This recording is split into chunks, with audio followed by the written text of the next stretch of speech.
Hotel की manager जिस बुजुर्ग को भिखारी समझकर सबके सामने नीचा दिखा रही थी, असल में वह ना तो भिखारी था ना ही गरीब, बल्कि इतना बड़ा आदमी था जिसकी किसी ने कल्पना भी नहीं की थी। और जब उसकी सच्चाई सामने आई तो ऐसा हुआ कि पूरे होटल के होश उड़ गए। सुबह के ठीक 11:00 शहर के सबसे बड़े होटल 5 सितारा में एक बुजुर्ग साधारण कपड़े पहने हुए होटल की ओर बढ़ रहे थे। नाम था गंगा प्रसाद। उनके हाथ में एक पुराना सा झोला था, लेकिन जैसे ही वह होटल के गेट पर पहुंचे, गार्ड के माथे पर तुरंत शिकन आ गई। गार्ड ने सामने आकर रास्ता रोकते हुए कहा, बाबा आप यहाँ कहाँ आ गए, क्या काम है आपका? यहाँ गंगा प्रसाद ने हल्की मुस्कान के साथ कहा, बेटा मेरी यहाँ बुकिंग है, बस उसी के बारे में पूछना था। गार्ड ने हंसते हुए अपनी साथी से कहा, अरे देखो तो, बाबा कह रहे हैं इनकी यहाँ बुकिंग है। गार्ड ने फिर गंगा प्रसाद से कहा, बाबा देखो आपसे जरूर कोई गलती हुई है, शायद आपको किसी ने गलत पता दे दिया है, क्योंकि यह होटल बहुत ही लग्जरी है। बड़े बड़े बाबू लोग आते हैं यहाँ, कोई आम आदमी इसको अफोर्ड नहीं कर सकता। इतने में होटल की रिसेप्शनिस्ट राधा कपूर ने यह बातचीत सुन ली। उसने अपनी नजरें गंगा प्रसाद पर डाली, सिर से पांव तक उन्हें देखा और होठों पर हल्की मुस्कान तैर गई। वह मुस्कान स्वागत की नहीं बल्कि ताने और उपेक्षा की थी। राधा ने कहा, बाबा मुझे नहीं लगता कि आपकी कोई बुकिंग इस होटल में होगी। यह होटल बहुत महंगा है, शायद आप गलत जगह आ गए हैं। गंगा प्रसाद ने उसी सहजता से जवाब दिया, बेटी एक बार कोलपारा चेक तो कर लो, शायद मेरी बुकिंग यहीं हो। राधा ने लापरवाही से कंधे उचकाए और कहा, ठीक है बाबा, इसमें समय लगेगा, आप वेटिंग एरिया में जाकर बैठ जाइए। गंगा प्रसाद ने सिर हिलाया और धीरे धीरे वेटिंग एरिया की ओर बढ़े। लॉबी में मौजूद कई गेस्ट उन्हें अजीब नजरों से घूर रहे थे। किसी ने धीरे से कहा, लगता है मुफ्त का खाने आया है कोई, और बोला, इसकी तो औकात भी नहीं है कि यहां का एक गिलास पानी भी खरीद सके। गंगा प्रसाद ने यह सब सुना, लेकिन वे चुप रहे। वह कोने में रखी एक कुर्सी पर बैठ गए, झोला जमीन पर रखा और दोनों हाथ छड़ी पर टिकाकर खामोश बैठे रहे। लॉबी का माहौल अजीब हो चुका था। लोग चाय और कॉफी की चुस्कियां लेते हुए उन्हीं की तरफ इशारा करके बातें बना रहे थे। किसी छोटे बच्चे ने अपनी मां से मासूमियत से पूछा, मम्मी यह बाबा यहां क्यों बैठे हैं? यह तो होटल वाले जैसे नहीं दिखते। मां बच्चे से बोली, बेटा सब किस्मत की मार है, जब किस्मत साथ ना दे तो हर किसी की सुननी पड़ती है। इसी बीच राधा फिर से वहां से गुजरी। उसने अपने साथी स्टाफ से कहा, पता नहीं मैनेजर साहब क्या कहेंगे, ऐसे लोगों को यहां बैठाना भी रिस्क है, होटल की इमेज खराब हो रही है। साथी ने हंसते हुए कहा, कोई बात नहीं, कुछ देर बाद यह खुद ही उठकर चला जाएगा। गंगा प्रसाद यह सब सुन रहे थे, पर वह एक शब्द ना कह सके। वह सिर्फ इंतजार कर रहे थे कि कोई उनकी बात सुने। 1 घंटे तक वह यूं ही बैठे रहे, कभी घड़ी देखते, कभी रिसेप्शन की तरफ नजर डालते। उन्हें उम्मीद थी कि कोई आएगा और कहेगा, हाँ बाबा आपकी बुकिंग है, लेकिन ऐसा नहीं हुआ। गंगा प्रसाद ने धीरे से कुर्सी का सहारा लिया और खड़े हो गए। उन्होंने रिसेप्शन की तरफ देखा और कहा, बेटी अगर तुम व्यस्त हो तो अपने मैनेजर को बुला दो, मुझे उनसे भी कुछ जरूरी बात करनी है। राधा ने मन ही मन सोचा, अब इसे मैनेजर से भी मिलना है। फिर अनम ने ढंग से फोन उठाया और होटल मैनेजर विक्रम खन्ना को कॉल लगाया। उसने कहा, सर एक बुजुर्ग आपसे मिलना चाहते हैं। विक्रम ने दूर से गंगा प्रसाद को देखा और फोन पर हंसते हुए कहा, क्या यह हमारे गेस्ट हैं या बस ऐसे ही चले आए हैं? मेरे पास अभी टाइम नहीं है, इन्हें बैठने दो, थोड़ी देर में खुद चले जाएंगे। राधा ने वही आदेश दोहराया और गंगा प्रसाद को और थोड़ी देर बैठने का आदेश दिया। गंगा प्रसाद ने गहरी सांस ली और फिर से उसी कोने की कुर्सी पर बैठ गए। सारी नजरों का बोझ उनके कंधों पर था, लेकिन उनकी आंखों में अब भी वही सब्र था, मानो कह रहे हो, सच को छिपाया जा सकता है पर रोका नहीं जा सकता। लॉबी में गंगा प्रसाद अब भी बैठे थे। समय धीरे धीरे बीत रहा था, लेकिन उनके लिए हर मिनट किसी पहाड़ की तरह भारी हो रहा था। इसी बीच रिसेप्शनिस्ट राधा कपूर दोबारा उनके पास आई। उसने रूखी आवाज में कहा, बाबा, आपको थोड़ा और इंतजार करना पड़ेगा। मैनेजर साहब अभी भी बिजी हैं। गंगा प्रसाद ने मुस्कुराकर सिर हिलाया और बोले, ठीक है बेटी, मैं इंतजार कर लूंगा। उसी समय होटल का मैनेजर विक्रम खन्ना अपने केबिन में बैठा हुआ किसी विदेशी क्लाइंट से फोन पर बातें कर रहा था। उसके चेहरे पर घमंड साफ झलक रहा था। फोन रखते ही रिसेप्शन से राधा का दोबारा कॉल आया। राधा ने कहा, सर, वो बुजुर्ग अब भी लॉबी में बैठे हैं, आप एक बार उनसे मिल लीजिए। विक्रम ने हंसते हुए कहा, बैठा रहने दो, थोड़ी देर में थक जाएगा और खुद चला जाएगा। मेरे पास ऐसे फालतू लोगों के लिए वक्त नहीं है।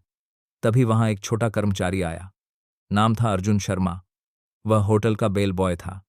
उसने गंगा प्रसाद को देखा। लॉबी में सब उनका मजाक उड़ा रहे थे। सभी सारी कलट करना प्रसाद के लगे, लेकिन अर्जुन की आंखों में उनके लिए सम्मान था। वह धीरे से पास आकर बोला, बाबा, आप कब से बैठे हैं? क्या किसी ने आपकी मदद नहीं की?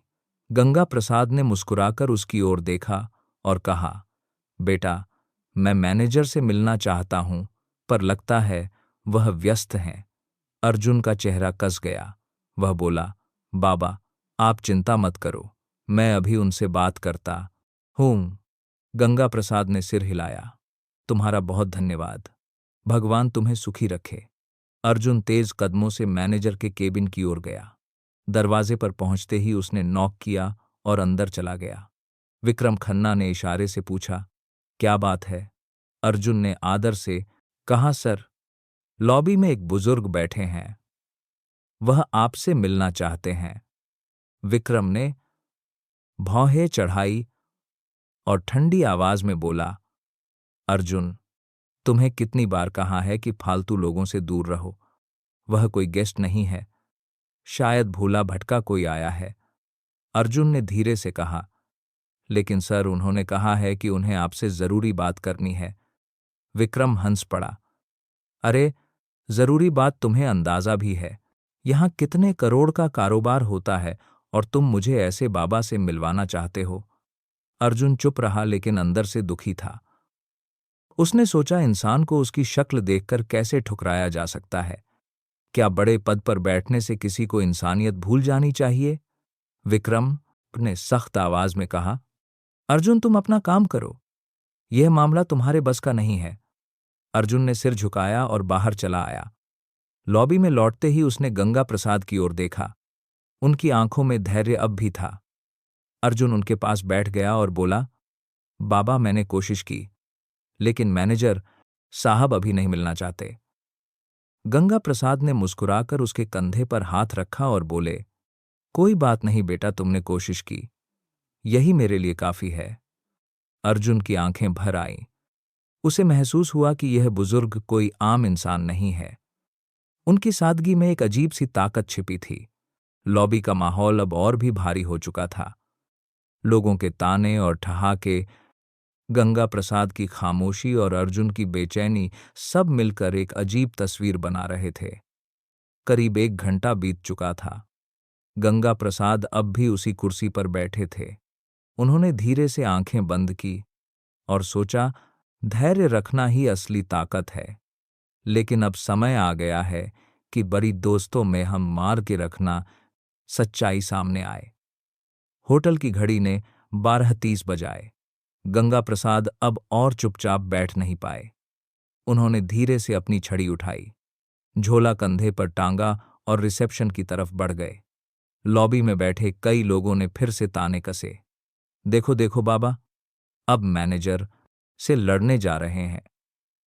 रिसेप्शन पर खड़ी राधा कपूर ने उन्हें आते देखा। उसने झुंझुलाकर कहा, बाबा, आपको कहा था ना, इंतजार कीजिए, मैनेजर अभी बिजी हैं। गंगा प्रसाद ने उसकी ओर देखा और नरम आवाज में बोले, बेटी, बहुत इंतजार कर लिया, अब मैं खुद ही उनसे बात कर लूंगा। इतना कहकर गंगा प्रसाद सीधा मैनेजर विक्रम खन्ना के केबिन की ओर बढ़े। लॉबी में खामोशी छा गई। सबकी नजरें उसी तरफ टिक गईं। हर कोई देखना चाहता था कि आगे क्या होने वाला है। जैसे ही गंगा प्रसाद ने केबिन का दरवाजा खोला, विक्रम अपनी घूमने वाली कुर्सी पर अकड़ के साथ बैठा था। उसने भें चढ़ाते हुए कहा, हाँ बाबा, बताइए, इतना शोर क्यों मचा रखा है? क्या काम है आपको? गंगा प्रसाद ने धीरे से झोला खोला और उसके अंदर से एक लिफाफा निकाला। उसे आगे बढ़ाते हुए बोले, यह मेरी बुकिंग और होटल से जुड़ी कुछ डिटेल है, कृपया एक बार देख लीजिए। विक्रम ने हंसते हुए लिफाफा हाथ में लिया, लेकिन खोले बिना ही टेबल पर पटक दिया। उसकी हंसी में अहंकार साफ झलक रहा था। उसने कहा, बाबा, जब किसी इंसान की जेब में पैसे नहीं होते हैं तो उसे बुकिंग जैसी बड़ी बड़ी बातें करना बिल्कुल बेकार है। मुझे आपके जैसे लोगों की शक्ल देखकर ही पता चल जाता है कि आपके पास कुछ नहीं है। यह होटल आपके बस का नहीं है। बेहतर होगा आप यहां से चले जाएं। गंगा प्रसाद ने उसकी आंखों में देखा। उनकी आवाज अब गहरी और गंभीर हो चुकी थी। उन्होंने कहा, बेटा, बिना देखे कैसे तय कर लिया? एक बार इन कागजों को देख तो लो। सच्चाई अक्सर वैसी नहीं होती जैसी दिखती है। विक्रम कुर्सी पर पीछे झुक गया और जोर से हंसते हुए बोला, बाबा, मुझे किसी कागज को देखने की जरूरत नहीं है। मैं सालों से इस होटल को संभाल रहा हूं। लोगों की शक्ल देखकर ही पहचान लेता हूं कि किसकी क्या औकात है। आपकी शक्ल कहती है आपके पास कुछ भी नहीं है। यह सुनकर लॉबी में बैठे कुछ गेस्ट भी हंसने लगे। गंगा प्रसाद ने गहरी सांस ली, लिफाफा टेबल पर रखा और शांत स्वर में बोले, ठीक है, जब तुम्हें यकीन नहीं है तो मैं चला जाता हूं, लेकिन याद रखना, जो तुमने आज किया है उसका नतीजा तुम्हें भुगतना पड़ेगा। इतना कहकर उन्होंने दरवाजे की ओर कदम बढ़ाए। पीछे बैठे गेस्ट फुसफुसाए, वाह, मैनेजर ने सही किया। ऐसे लोगों को यही सबक मिलना चाहिए। गंगा प्रसाद होटल से बाहर निकल गए। उनकी धीमी चाल और झुकी हुई कमर ने पूरे स्टाफ के बीच एक अजीब सा सन्नाटा छोड़ दिया, लेकिन विक्रम अपनी कुर्सी पर बैठा मुस्कुराता रहा। उसके चेहरे पर गर्व और तिरस्कार का मिलाजुला भाव था। इसी बीच बेल बॉय अर्जुन शर्मा उस लिफाफे की तरफ बढ़ा। उसने धीरे से उसे उठाया और चुपचाप अपने सर्वर कंप्यूटर की ओर चला गया। कंप्यूटर स्क्रीन पर उसने लॉगिन किया और फाइलें खोलना शुरू किया। लिफाफे में लिखी डिटेल्स के आधार पर उसने होटल का पुराना रिकॉर्ड खंगाला। कुछ ही देर में उसकी आंखें चौड़ी हो गईं। स्क्रीन पर जो जानकारी थी उसने अर्जुन को हिलाकर रख दिया। रिकॉर्ड में साफ लिखा था, गंगा प्रसाद होटल के 65% शेयर होल्डर संस्थापक सदस्य। अर्जुन की सांसें तेज हो गईं। उसने फौरन प्रिंटर से रिपोर्ट निकाली। कागज हाथ में लिए वह भागता हुआ मैनेजर के केबिन में पहुंचा। अंदर विक्रम अब भी किसी क्लाइंट से फोन पर बात कर रहा था। अर्जुन ने धीरे से कहा, सर, यह रिपोर्ट देखिए। यह वही बुजुर्ग हैं जो यहां आए थे। यह हमारे होटल के असली मालिक हैं। विक्रम ने फोन रखते हुए अर्जुन की तरफ देखा और भौहें चढ़ा ली। अर्जुन, तुम्हें कितनी बार कहा है, मुझे ऐसे लोगों की रिपोर्ट्स में दिलचस्पी नहीं है। यह सब फालतू बातें हैं। अर्जुन ने फिर कोशिश की, लेकिन सर, यह रिपोर्ट साफ बताती है कि गंगा प्रसाद हमारे होटल के मालिक हैं। अगर हमसे कोई गलती हो गई है तो विक्रम ने बीच में ही बात काट दी। उसने रिपोर्ट को अपनी तरफ सरका कर देखा, फिर बिना पढ़े ही उसे वापस अर्जुन की ओर धकेल दिया। उसकी आवाज में अहंकार पहले से और ज्यादा था। उसने कहा, मुझे यह सब बकवास नहीं चाहिए। तुम्हें मैंने कहा है ना, अपना काम करो। यह होटल मेरी मैनेजमेंट स्किल से चलता है, किसी पुराने बाबा की दान दक्षिणा से नहीं। अर्जुन हैरान रह गया। उसके चेहरे पर गहरी बेचैनी थी। वह रिपोर्ट हाथ में लेकर वापस निकल गया। लॉबी में आते ही उसने गंगा प्रसाद को याद किया। उनकी आंखों की गहराई, उनका धैर्य। उसे लगा यह मामला अब सिर्फ होटल तक सीमित नहीं है, यह इंसानियत की परीक्षा है। धीरे धीरे शाम होने लगी। गेस्ट अपने अपने कमरों में चले गए। स्टाफ अपने काम में लग गया। लेकिन अर्जुन के दिल में हलचल बढ़ती गई। उसे यकीन था कल का दिन इस होटल की तस्वीर बदल देगा। अगली सुबह का नज़ारा बिल्कुल अलग था। होटल के हर कोने में हलचल थी। स्टाफ आपस में धीरे धीरे फुसफुसा रहे थे। किसी ने कहा, कल जो बाबा आए थे शायद उनके बारे में कोई बड़ी बात है। दूसरे ने जवाब दिया, हाँ, सुना है वह होटल के बड़े शेयर होल्डर हैं। यह खबर धीरे धीरे पूरे होटल में फैल चुकी थी, लेकिन किसी को अब भी भरोसा नहीं हो रहा था। सबके मन में सवाल था, क्या सच में वह बुजुर्ग इस आलीशान होटल के मालिक हो सकते हैं? 10:30 बजते ही लॉबी का माहौल अचानक बदल गया। होटल के मुख्य द्वार से वही साधारण कपड़े पहने बुजुर्ग गंगा प्रसाद अंदर आए। लेकिन इस बार वह अकेले नहीं थे। उनके साथ एक सूट बूट पहना अधिकारी था, जिसके हाथ में काले रंग का ब्रीफकेस था। सभी की नजरें एक ही पल में उसी दिशा में टिक गई। गार्ड, रिसेप्शनिस्ट, वेटर सब सन्नाटे में खड़े रह गए। कल जिन्हें सबने अनदेखा किया था, आज वही शख्स होटल में किसी सम्राट की तरह प्रवेश कर रहे थे। गंगा प्रसाद ने सीधे हाथ से इशारा किया, मैनेजर को बुलाओ। आवाज में अब कोई नरमी नहीं थी, बल्कि एक आदेश की कठोरता थी। थोड़ी ही देर में विक्रम खन्ना बाहर आया। उसके चेहरे पर हल्की घबराहट थी, लेकिन अहंकार अब भी बाकी था। वह आधा मुस्कुराकर बोला, जी बोलिए बाबा, आज फिर आ गए। गंगा प्रसाद ने उसकी आंखों में देखा और ठंडी आवाज में कहा, विक्रम खन्ना, मैंने कल ही कहा था, तुम्हें अपने कर्मों का नतीजा भुगतना पड़ेगा। आज वह दिन आ गया है। विक्रम सकपका गया। उसने हंसी में बात टालने की कोशिश की। गंगा प्रसाद के साथ आए अधिकारी ने ब्रीफ केस खोला, उसमें से मोटी फाइल निकाली और सबके सामने टेबल पर रख दी।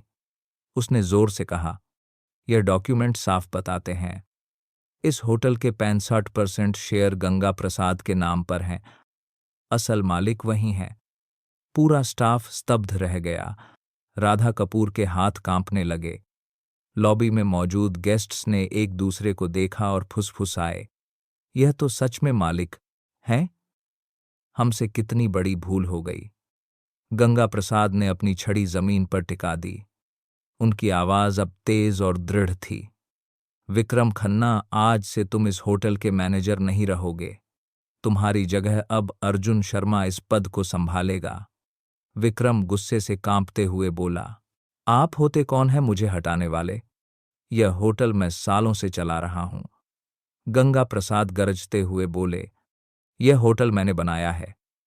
इसकी नींव मेरी मेहनत से रखी गई थी।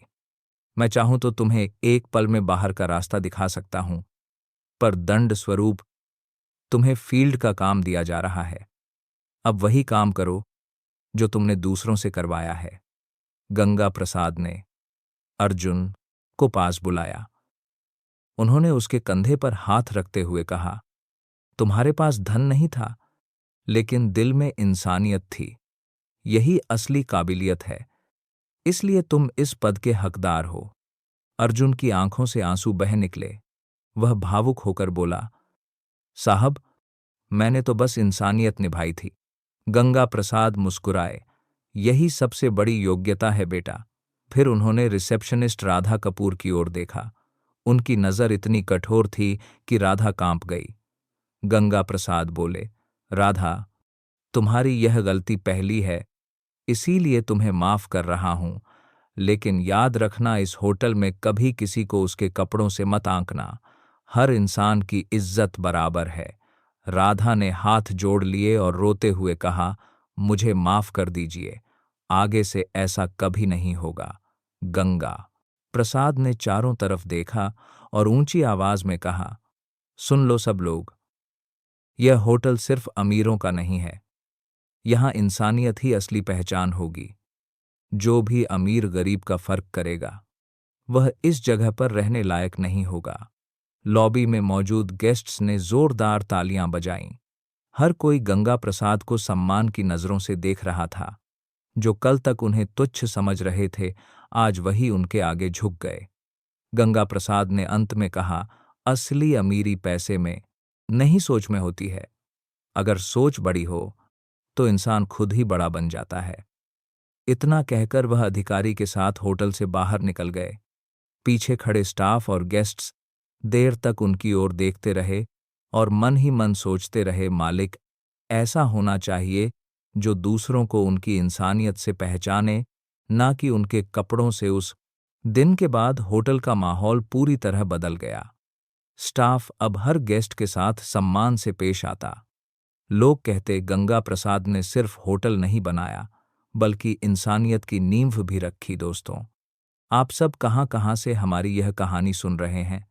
नीचे कमेंट करके ज़रूर बताइए। आपको आज की यह कहानी कैसी लगी? अपनी राय भी हमारे साथ शेयर कीजिएगा। हम ईश्वर से प्रार्थना करते हैं कि आप और आपका परिवार जहां भी रहे, हमेशा स्वस्थ और सुरक्षित रहे। और हाँ, अगर आपके जीवन में भी कोई ऐसी ही यादगार या दिलचस्प कहानी है जिसे आप दुनिया के साथ बांटना चाहते हैं, तो हमें ज़रूर भेजिए। हम आपकी कहानी को सभी तक पहुंचाने की कोशिश करेंगे।